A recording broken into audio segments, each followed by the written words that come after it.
people recognize Market Street 50 years ago if they were walking down it today? There was a lot more hustle and bustle on Market Street. At that time, Wilmington was really a mecca for downtown shopping. Now, suburbanization changed all that, and one by one, the large stores and the specialty stores closed or moved to the suburbs. So today, Wilmington is much more a business community. We can tease out things that go all the way back to the beginning of Wilmington.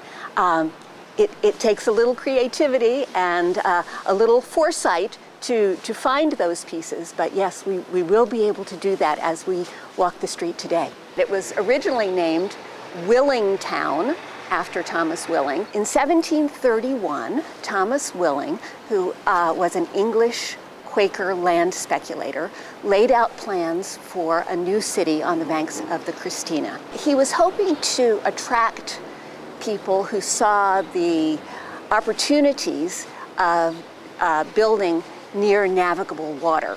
And as it turned out, this was a great place for a city because it was at the confluence of two rivers. People could make things. They could mill flour, make textiles, gunpowder, and then they could ship them into the rest of the world.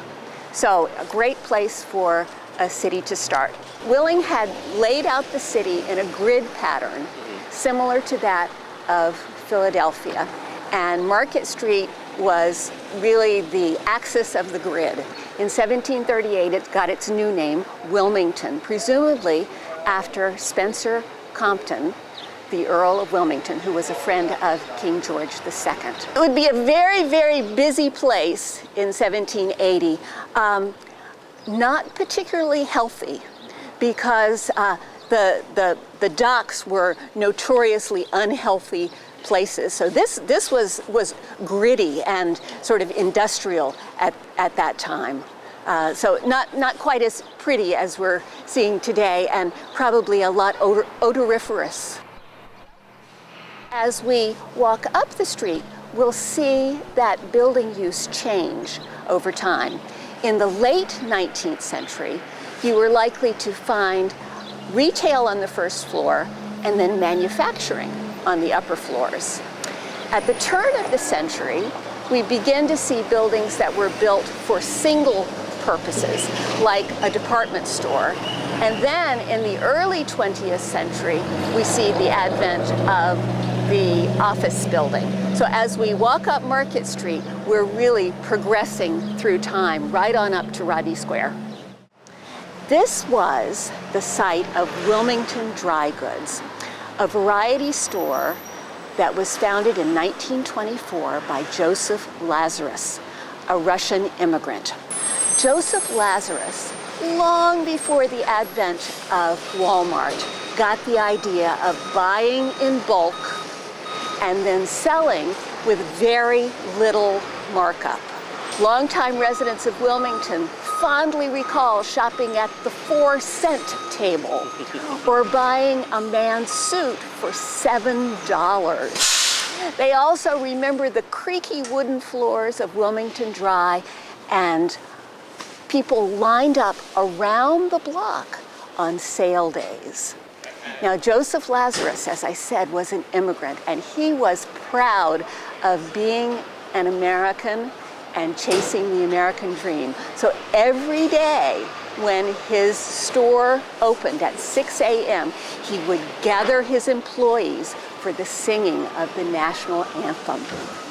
Now, Wilmington Dry closed in 1974. It was one of many downtown victims of suburbanization, and the building was demolished in 1986. But it lives on in the memories of Wilmington residents as really the heart and soul of commercial Market Street. Okay, we're in the 600 block of Market Street, and we're looking at a beautiful Art Deco building built in 1930. The building is faced with Indiana limestone and dark granite, and it features a wonderful lightning bolt right over the door. Lightning is the source of electricity, and this building was the source of all electricity. It was the headquarters for the Delaware Power and Light Company. So the decoration is really showing us the original owner of this building. In 1930, when this building was built, Delaware Power and Light was urging everybody to use more and more electricity.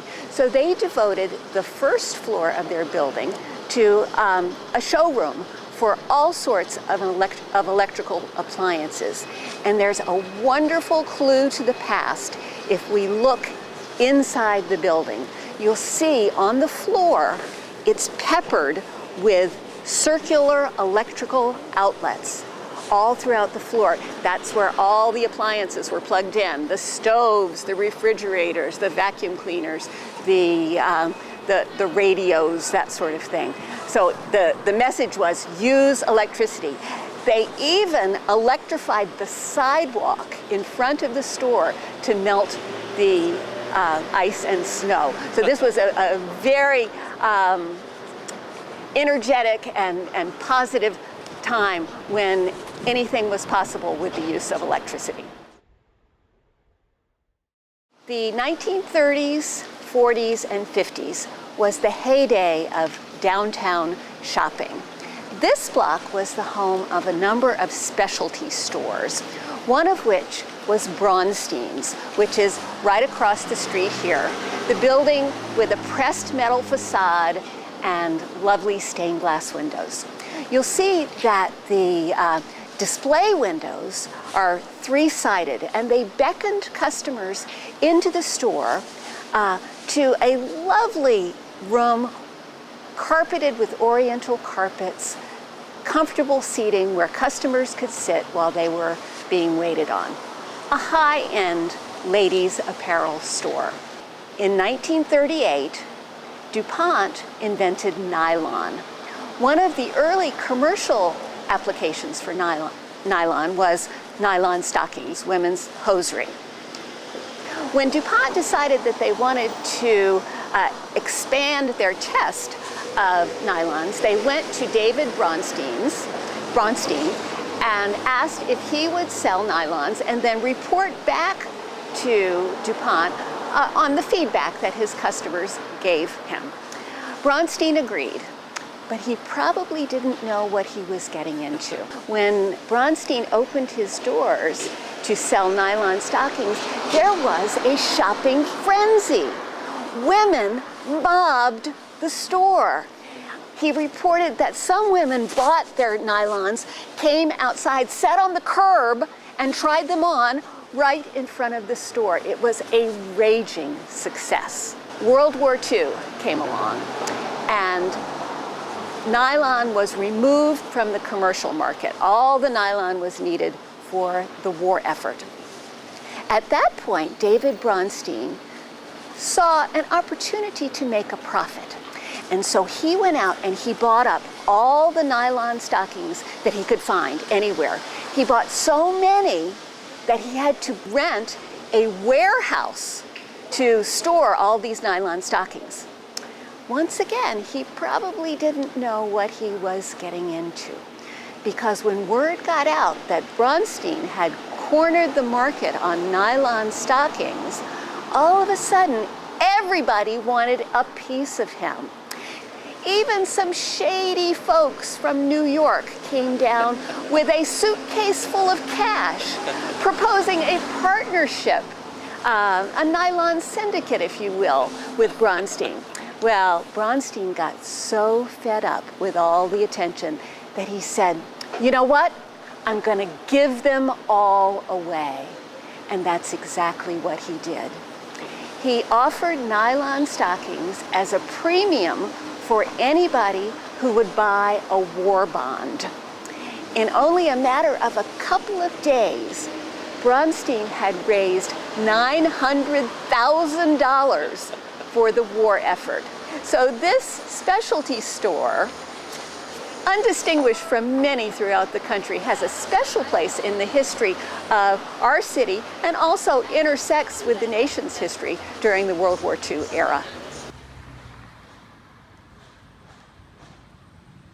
Wilmington is a place that honors its past and also looks to the future. History is all about change. Some people are sort of surprised by that. They think, change, that's not history. But there would be no history without change. So on Market Street, we really see the change through history, and we see Wilmington progressing into the future.